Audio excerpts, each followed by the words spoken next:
The massive crystal dome of the Galactic Council chamber sparkled under the light of 3 suns. Inside, 500 representatives from across the galaxy sat in rising circles, their faces illuminated by the soft blue glow of floating screens. At the center of it all stood James Reed, Earth's ambassador, his plain black suit standing out among the colorful robes and shimmering scales of the alien delegates. Supreme Arbiter Gray, a tall figure with silvery skin that seemed to ripple like water, raised his hand for silence. The chamber, which had been filled with worried whispers and angry clicks, fell quiet. Ambassador Reed, Gray's voice echoed through the chamber. Your species has developed quantum consciousness technology.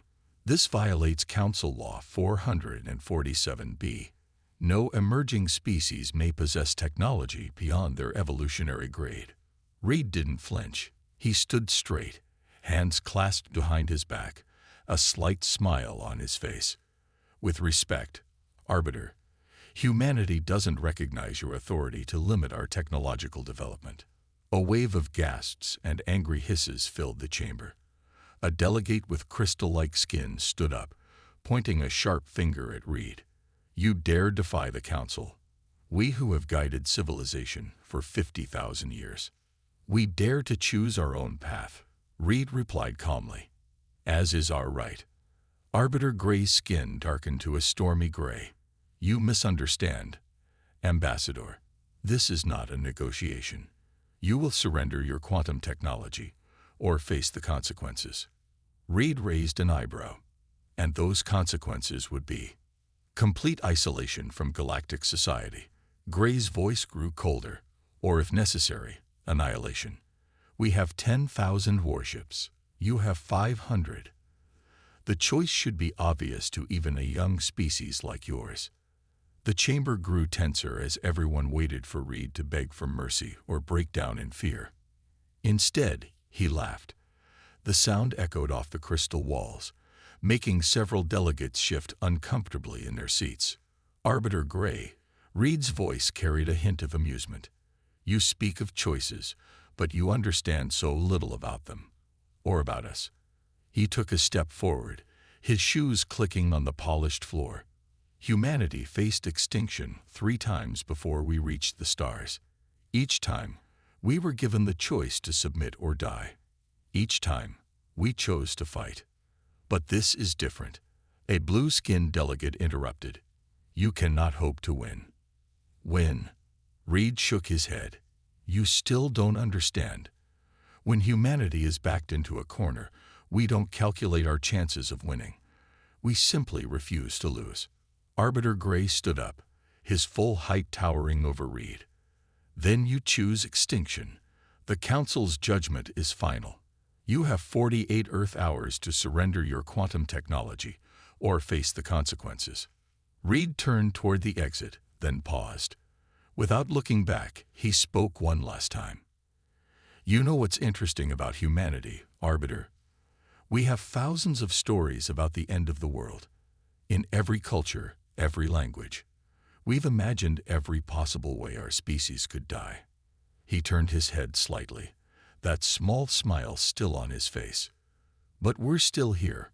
Perhaps you should ask yourself why. The chamber doors slid open with a soft hiss. Reed walked out, his footsteps echoing in the stunned silence. Behind him, the Council erupted into chaos, but he didn't look back. His hand reached for his communicator, pressing a single button.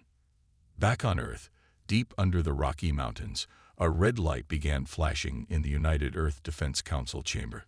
Admiral Stone looked at the signal and nodded grimly. Protocol Omega, he whispered, just as we planned. In orbit around Earth, in underground bases on Mars, and in the hidden stations beneath Europa's ice, humans began their final preparations. They had known this day would come. They had been ready for decades. The Galactic Council thought they were giving humanity an ultimatum. In reality, they were walking into a trap 50 years in the making. Humanity wasn't choosing extinction. They were choosing revolution. Deep beneath the Rocky Mountains, in a chamber carved from solid granite, the United Earth Defense Council gathered. The room hummed with tension as 50 of humanity's leaders sat around a circular table. Screens on the walls showed real-time data from Earth's defense systems and the positions of the approaching alien fleet. Admiral Stone stood at the center, his weathered face illuminated by the blue glow of holographic displays. "Ladies and gentlemen," he began, his voice steady, "the Galactic Council has made their move. Now we make ours." The president of the United Earth Alliance leaned forward. "How long until their fleet arrives?" 46 hours, Stone replied, pulling up a tactical display. Red dots representing alien ships appeared at the edge of the solar system. 10,000 ships, just as our intelligence predicted. They're moving exactly as our simulations showed they would. "And our preparations?" asked the chief of science, Dr. Moore, her eyes fixed on the display. Stone's lips curved into a slight smile. "Complete.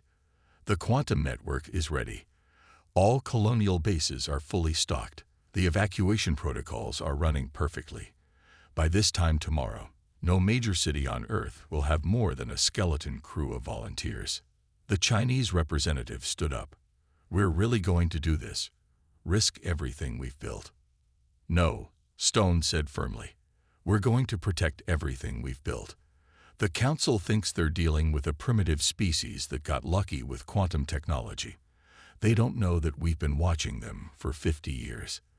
They don't know that every time they tried to spy on us, we were studying them." He pressed a button, and the display changed to show Earth's hidden defenses.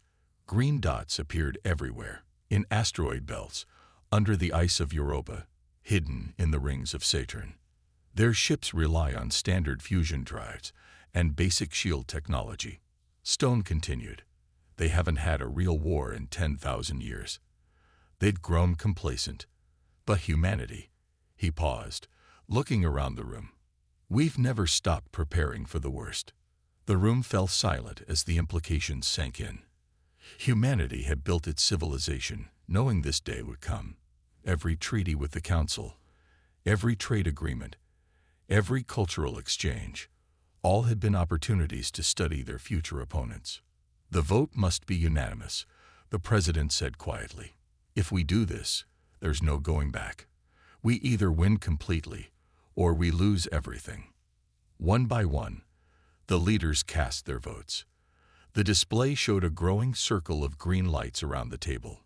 When the last vote came in, Stone nodded grimly. "Then it's decided. Initiate Protocol Omega." Across the solar system, hidden quantum transmitters activated. In underground bunkers, massive machines hummed to life. On Mars, colonists sealed their hidden shelters. On Europa, scientists activated their secret weapons.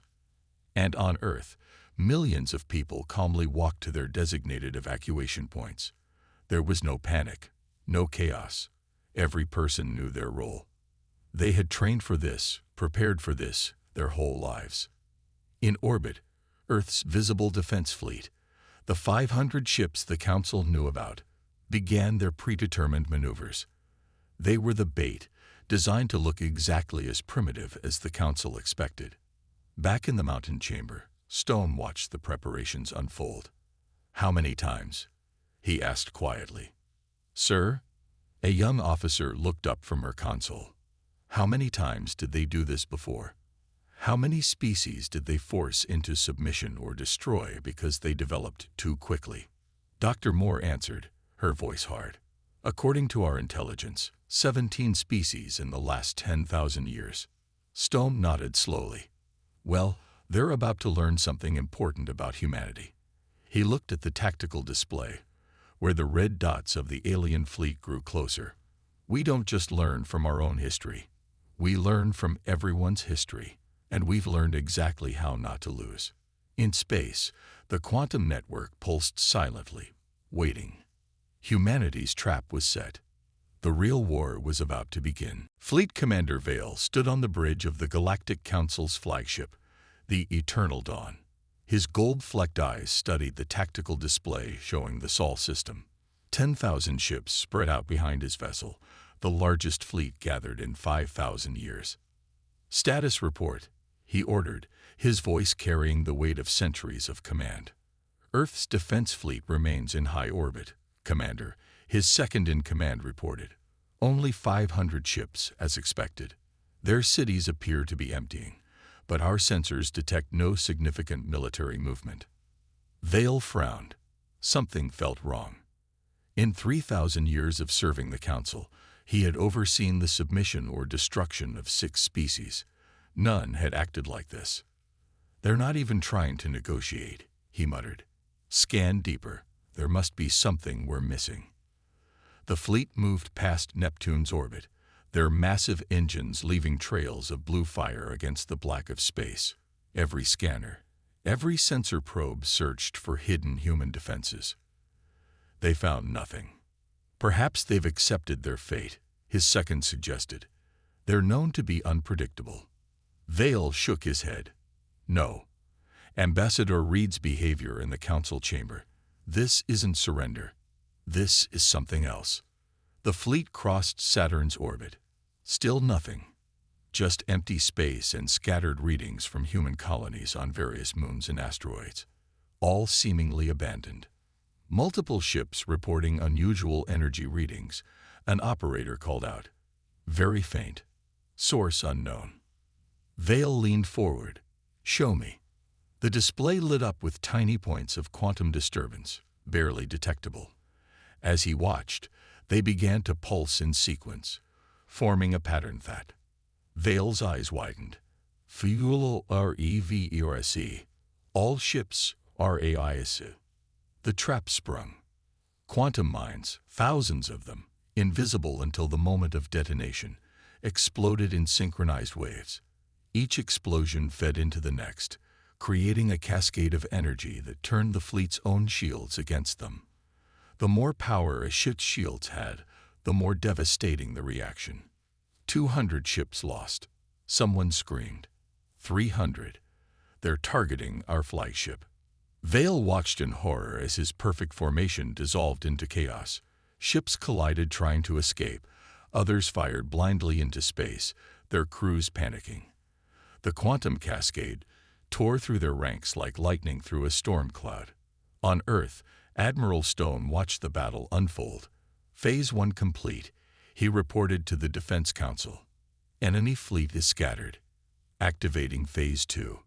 Hidden behind Jupiter's massive bulk, 500 more human ships appeared.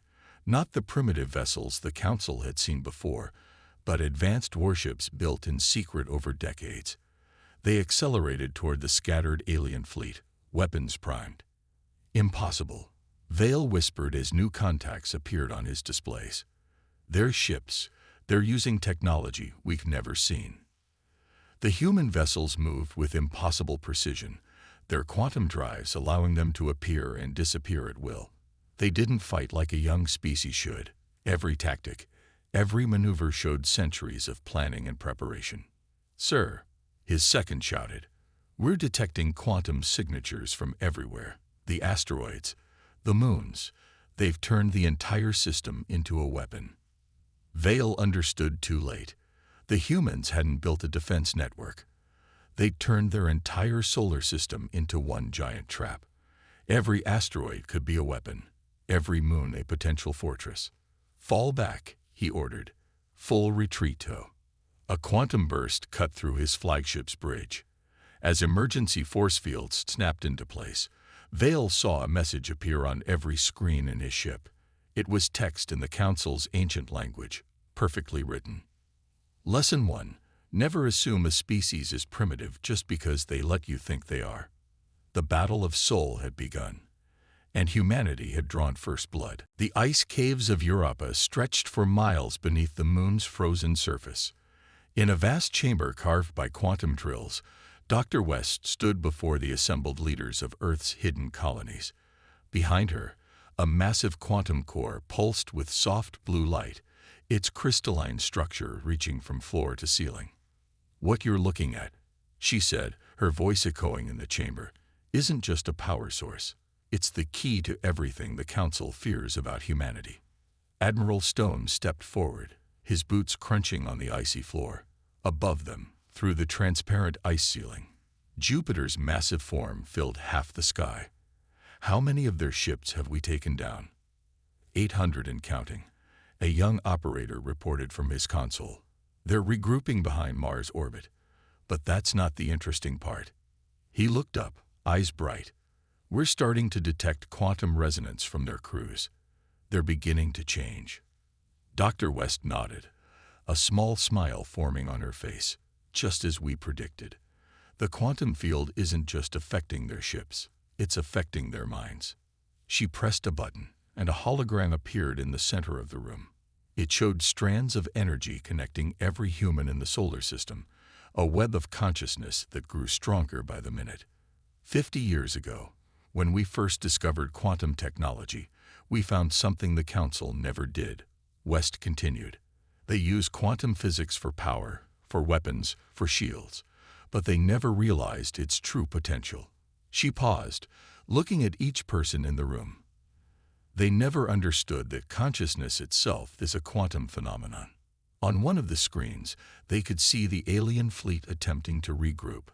Their formations were sloppy now, uncertain. Fear had crept into their perfect military discipline.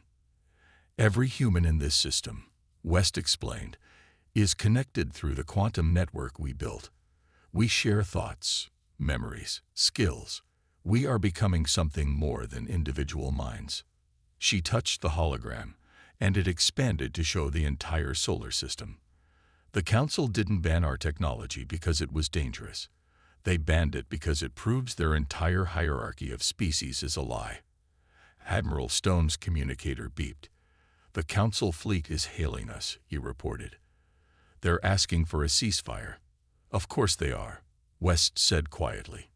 They can feel it happening to their own crews now. The quantum field is spreading. Their people are starting to connect, just like we did. Just like every species could, if given the chance. In the hologram, they could see it happening.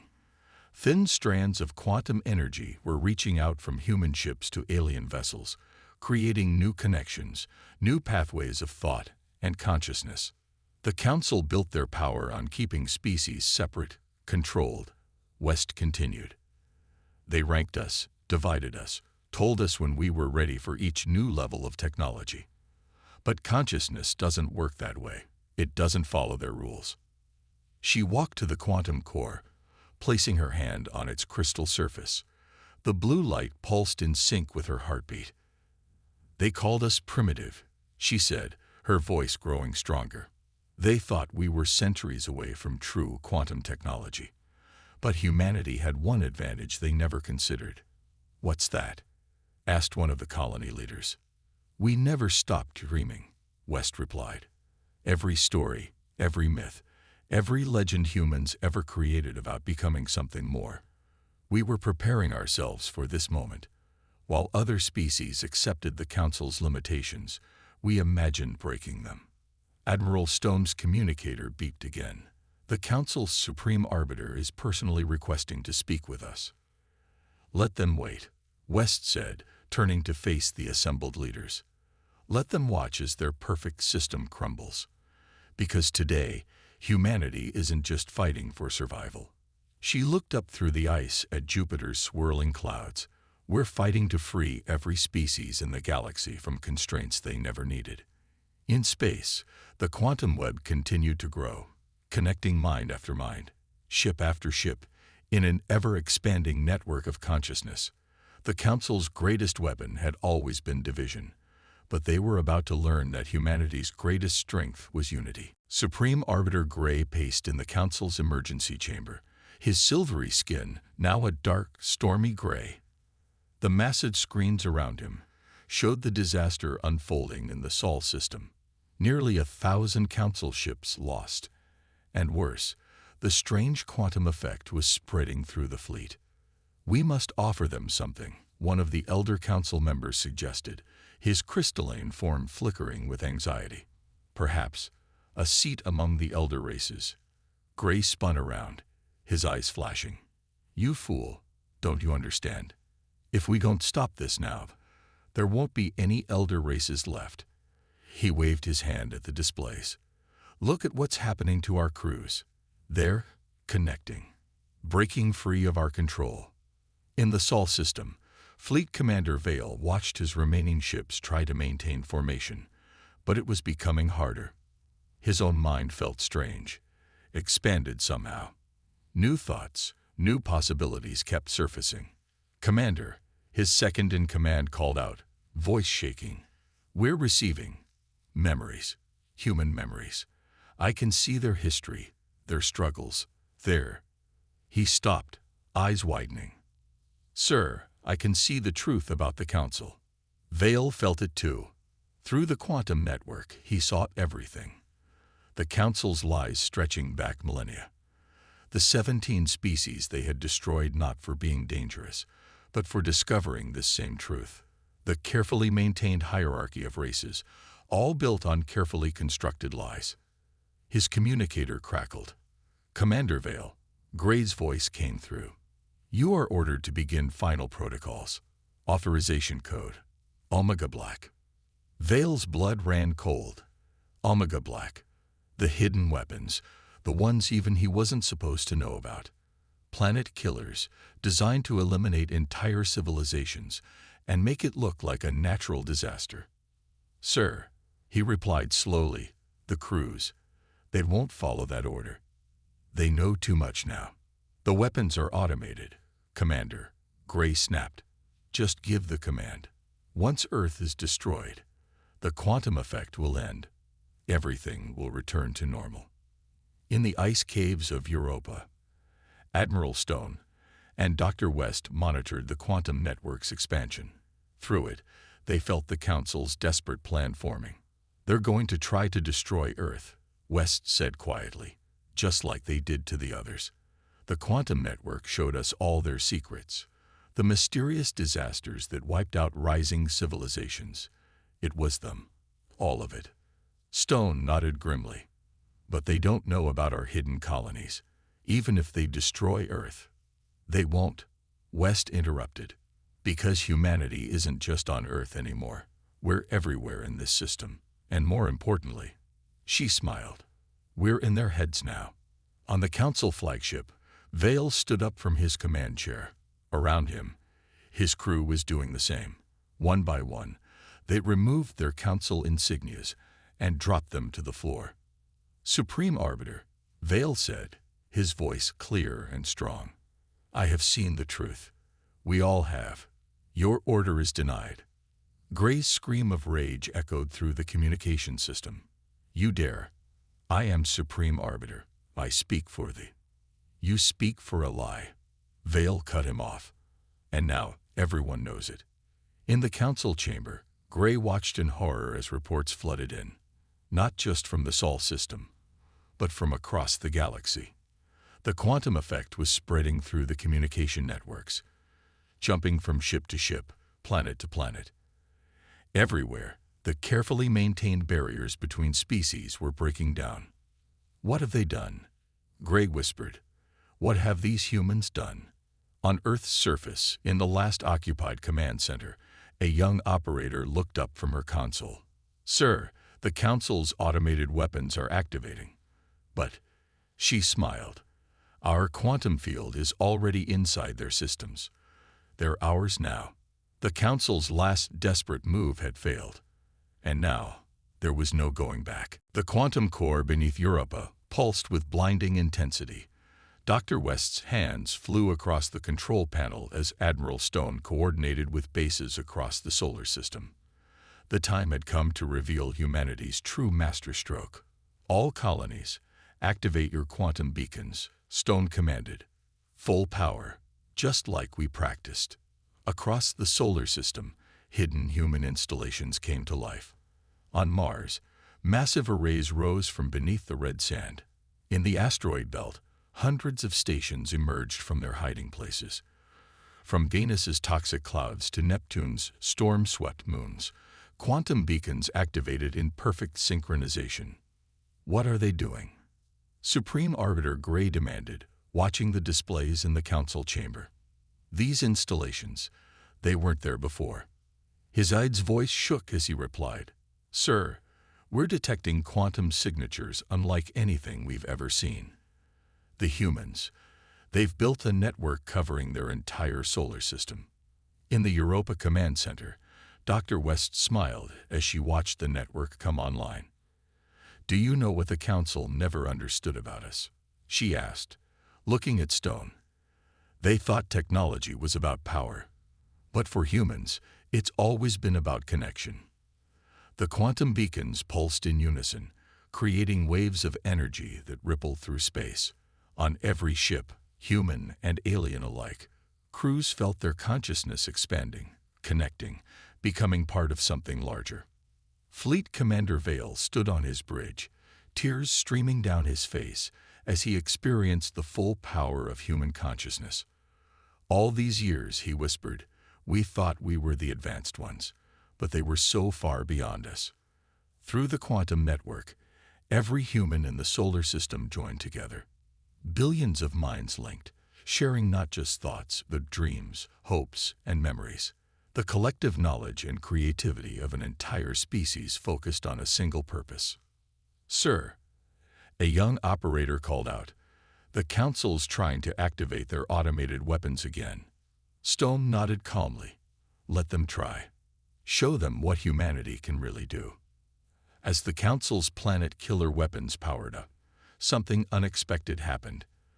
The quantum field didn't just disable them, it transformed them.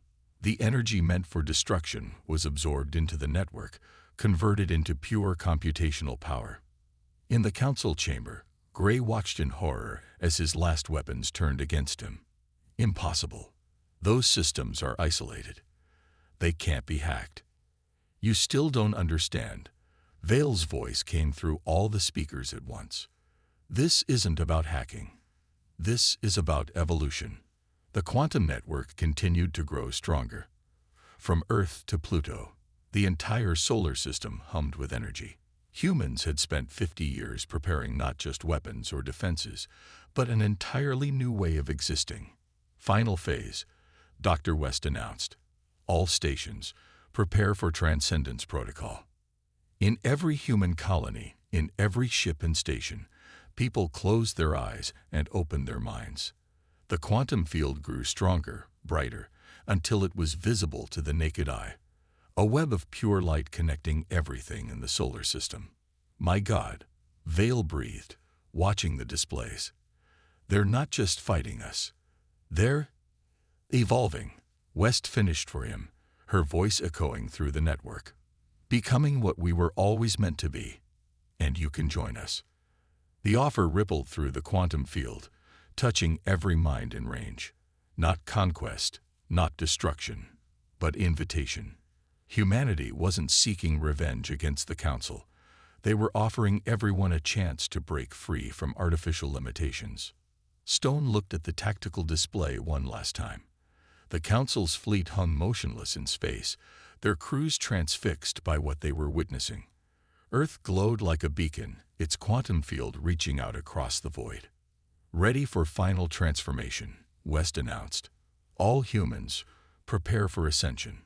The greatest gambit in human history was about to pay off. They hadn't just prepared for war. They had prepared to change the universe itself. The moment of transformation began with a single pulse of light from Earth. It rippled outward, touching every human mind in the solar system. In the ice caves of Europa, Dr. West and Admiral Stone joined hands with their team as the quantum field reached its peak intensity. All human minds synchronized, the young operator announced, her voice filled with awe. "Quantum consciousness at maximum. We're ready." Supreme Arbiter Gray's voice crackled through the communication systems one last time. "Stop this madness. You don't know what you're doing. The galaxy has order for a reason." "No," Admiral Stone replied, his voice echoing through every ship and station in the system. "The galaxy has chains for your reasons. We're breaking them." The quantum field exploded with light. Every human mind joined together in a single moment of perfect unity.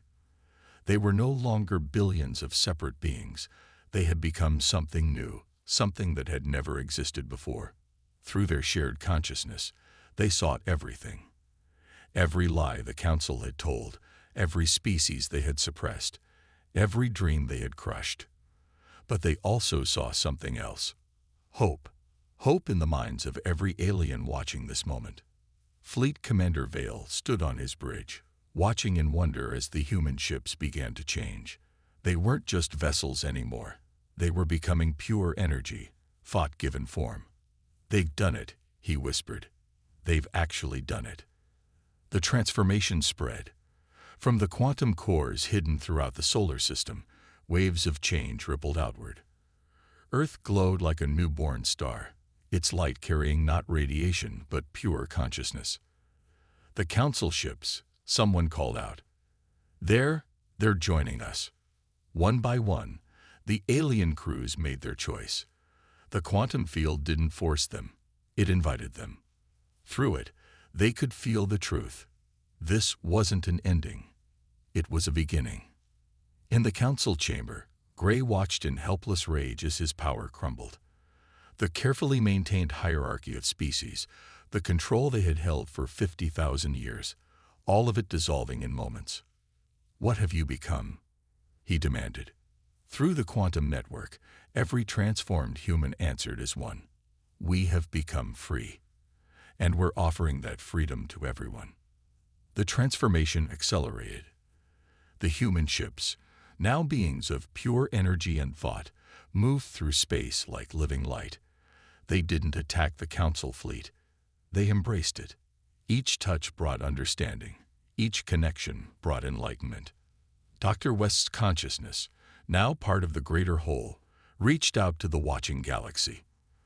For too long, the council taught us that species had to be controlled, had to be limited. That power had to be measured and given in small doses.